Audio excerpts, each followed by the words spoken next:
Bismillahirrahmanirrahim. Assalamualaikum warahmatullahi wabarakatuh. Alhamdulillahirabbil alamin, tsumma alhamdulillahirabbil alamin. Assalatu wassalamu ala asyrafil anbiya'i wal mursalin sayyidina wa habibina wa syafi'ina wa maulana Muhammadin wa ala alihi thayyibin wa sahbihi muntajabin wa tabi'ina lahum bi ihsanin ila yaumiddin. Sahabat Islam Ramah, kita akan lanjutkan ngaji akhlak Rasulullah Sallallahu Alaihi Wasallam. Akhlak yang akan menjadi kekuatan kita dalam membentengi diri dari berbagai macam godaan dan cobaan. Akhlak ini akan menjadikan diri kita lebih bersemangat dan termotivasi untuk terus melangkah dan menebarkan kebajikan kepada orang lain. Sungguh kita beruntung sebagai umat Rasulullah Sallallahu Alaihi Wasallam karena kita diberikan perangkat-perangkat moral, perangkat-perangkat nilai yang akan menjadikan kita lebih berbahagia, lebih optimis, lebih bersemangat dalam mengarungi kehidupan. Nah, sahabat Islam Ramah, kita akan ngaji akhlak Rasulullah, yaitu tentang pentingnya bekerja keras. Karena bagaimanapun Allah sudah memberikan kepada kita semua sebuah karya besar, yaitu berpikir menggunakan akal budi, menggunakan hati nurani. Maka para filosof dalam mantik menyebut al-insan hayawanun natik. Manusia adalah hewan yang berpikir. Dengan pikiran kita, dengan fisik yang kita miliki, maka sebenarnya kita bisa memutar otak kita untuk bekerja keras, untuk berkeringat, untuk membanting tulang. Janganlah berdiam diri di rumah menanti datangnya keajaiban. Disinilah Rasulullah memberikan satu pedoman bagi kita bahwa kita harus berpikir, kita harus bekerja keras. Di dalam hadis Rasulullah Sallallahu Alaihi Wasallam disebutkan, ma'akala ahadun ta'aman qattu khairan min ayyakula min amaliyatihi. Jadi bahwa seseorang hendaknya tidak makan kecuali dari apa yang ia kerjakan. Nah, ini oleh karena itu Rasulullah SAW menggarisbawahi bahwa kita harus bekerja. Jadi ketika Rasulullah hijrah dari Mekah ke Madinah, Rasulullah bersama para sahabat membuka lahan pertanian karena untuk memenuhi kebutuhan dari kaum muhajirin dan kaum ansor yang jumlahnya sangat besar. Nah, persis seperti yang kita hadapi di tengah pandemi ini, begitu banyak kreativitas dari teman-teman untuk mulai menanam sayuran dan kebutuhan rempah-rempah di dapur kita. Bahkan ada yang beternak lele dari ember yang besar gitu. Itu menjadi akhlak yang sangat mulia karena Allah telah memberikan keistimewaan yang luar biasa kepada kita. Tugas kita adalah menggunakan akal tenaga kita untuk bekerja sebaik-baiknya. Karena itu para ulama mengatakan bahwa hendaknya kita jangan merasa bahagia dengan harta yang kita dapat karena entah itu warisan, entah itu karena pemberian orang lain, entah itu karena sedekah. Karena sungguhnya harta yang kita makan dari kerja keras kita itu akan mendapatkan satu kebaikan, satu keberkahan yang luar biasa. Jadi kalau kita bisa makan, kalau kita bisa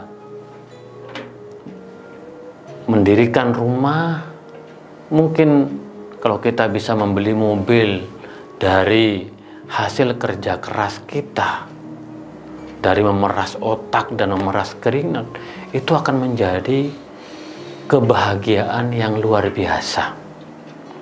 Maka Rasulullah juga memberikan contoh, wa inna nabiyallah Daud alaihi salam kana ya'kul min amali yadihi. Memberikan contoh bagaimana Nabi Daud alaihissalam itu juga menikmati makanan dari hasil tangannya sendiri. Nabi Daud seorang nabi yang sudah Allah berikan keistimewaan dengan harta yang melimpah, tetapi juga masih bekerja membuat pakaian perang. Jadi ini memberikan contoh kenapa Nabi Daud masih bekerja. Nabi Daud ingin memberikan keteladanan kepada umatnya bahwa hendaknya tidak berpangku tangan, berdiam diri, melainkan bekerja keras, memutar otak. Dan disinilah kemudian Allah berfirman, ya Daud, inna ja'alnaka khalifatan fil ardi.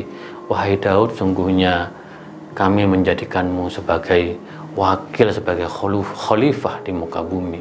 Itu artinya bahwa para nabi, meskipun sudah mendapatkan keistimewaan dari Allah, mereka adalah pekerja keras. Mereka tidak berdiam diri. Maka dari itu para ulama selalu mengatakan bahwa mereka yang menuntut ilmu itu lebih baik daripada beribadah ribuan tahun. Maka kenapa? Karena orang yang menuntut ilmu itu akan menjadi bekal bagi dirinya kelak untuk bekerja. Tidak mungkin kita, apalagi di zaman modern ini, membutuhkan keahlian dan spesialisasi agar kita mendapatkan pekerjaan. Dan oleh karena itu ya, mari kita anak-anak muda, para mahasiswa, tuntutlah ilmu setinggi langit sebagai bekal kita kelak untuk memberikan pengabdian terbaik, baik kepada negara, baik kepada agama, dan kepada kemanusiaan, supaya kita bekerja keras membangun negeri ini. Kita sangat terbelakang dari segi ilmu pengetahuan sains. Ini harus diakui. Maka kita harus mendorong tumbuhnya ilmuwan-ilmuwan yang akan melahirkan penemuan-penemuan spektakuler dalam berbagai bidangnya. Kita perlu belajar dari orang tua kita, bagaimana mereka bekerja keras siang dan malam untuk menafkahkan keluarga, untuk memberikan kesempatan kepada kita agar menuntut ilmu yang seluas-luasnya. Dikisahkan bahwa Hadratus Syekh Hasyim Asy'ari, beliau adalah mahaguru, kiai yang berjasa besar bagi lahirnya Nahdlatul Ulama, mempersatukan para ulama dan kiai, turut melahirkan kemerdekaan Indonesia, berjuang melawan penjajah.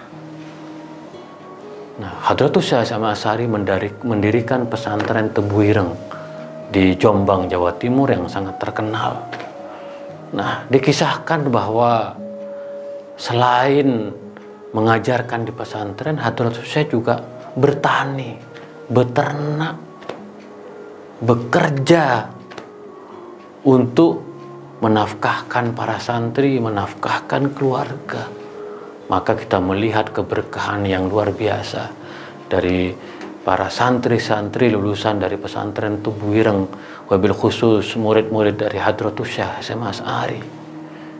Keberkahan dari ilmu, keberkahan dari apa yang dikerjakan Hadratus Syekh, melahirkan orang-orang yang berperan penting dalam mencerdaskan kehidupan bangsa, membangun negeri ini menjadi negeri yang berdaulat. Maka sahabat Islam ramah, mari kita berlomba-lomba dalam kebajikan, seperti yang kita kenal dengan pesan i'mal lidunyaka ka'annaka ta'ishu abadan. Bekerjalah kamu untuk urusan duniamu seakan-akan kamu akan hidup selamanya. Ketika kita bekerja, maka di urusan dunia, maka kita harus bekerja dengan sungguh-sungguh, memberikan pengabdian yang terbaik di mana kita bekerja. Wa'mal li akhiratika ka'annaka tamutu dan hendaklah kamu bekerja beribadah dalam urusan akhiratmu seolah-olah kamu akan meninggal hari esok. Ada kerja, ada doa. Itulah prinsip kita di dalam Islam. Setelah bekerja barulah kita berdoa. Maka doa itu adalah menyempurnakan dari kerja, dari ikhtiar yang telah kita lakukan dalam kehidupan ini. Tetapi sebagaimana dikatakan oleh Rasulullah SAW bahwa harta yang paling baik adalah harta yang didapat dari kerja tangan diri sendiri, dari upaya kita untuk memberikan pengabdian di dalam pekerjaan kita. Jadi sahabat Islam ramah, mari kita terus bekerja keras. Mari kita bekerja sama di dalam kebajikan, berlomba-lomba di dalam kebajikan, fastabiqul khairat. Bayangkan kalau semua dari kita bekerja dan bekerja sama, berkolaborasi, melakukan kreativitas yang membanggakan, maka kita akan menjadi bangsa yang besar. Kullun ya'malu ala syakilatihi, semua bekerja sesuai dengan profesinya masing-masing. Maka oleh karena itu janganlah sekali-kali kita bermalas-malasan. Kita harus memeras keringat, berbanting tulang, kata Bung Karno, bahwa negara ini akan menjadi negara yang besar kalau seluruh komponen bangsanya bekerja memberikan pengabdian yang terbaik bagi negara dan bangsanya. Lebih-lebih kita umat Islam telah diperintahkan oleh Rasulullah SAW untuk menampilkan akhlak terbaiknya dengan cara bekerja sebaik-baiknya untuk kepentingan diri, keluarga, dan bangsa ini. Jadi sahabat Islam ramah, akhlak Rasulullah sangat luar biasa karena telah melapangkan jalan, membentangkan jalan bagi kita semua agar tidak berdiam diri, agar tidak bermalas-malasan, agar tidak berpangku tangan, agar tidak menunggu pemberian orang lain. Sebab kalau dari kita lebih banyak yang bekerja, maka tentu kita akan dapat membantu orang-orang yang tidak mampu. Jadi itulah kira-kira sahabat Islam ramah tentang akhlak Rasulullah SAW, tentang pentingnya bekerja keras, tentang pentingnya membanting tulang, tentang pentingnya memeras keringat. Maka para nelayan di Madura mempunyai satu prinsip berbantal ombak, berselimut angin. Itu kata-kata yang sangat indah ketika orang-orang kita, orang-orang tua kita betul-betul bekerja mencari rezeki yang halal untuk menafkahkan keluarganya, untuk memberikan pengabdian terbaiknya kepada bangsanya. Itulah kira-kira ngaji akhlak Rasulullah SAW Mudah-mudahan bermanfaat bagi kita semua. Kita akan lanjutkan esok hari. Kurang lebihnya mohon maaf. Wa ma taufiqi illa billah. Alaihi tawakkaltu wa ilaihi unib. Wa akhiru da'wana alhamdulillahi rabbil alamin. Wallahul muwaffiq ila aqwamit thoriq. Assalamualaikum warahmatullahi wabarakatuh.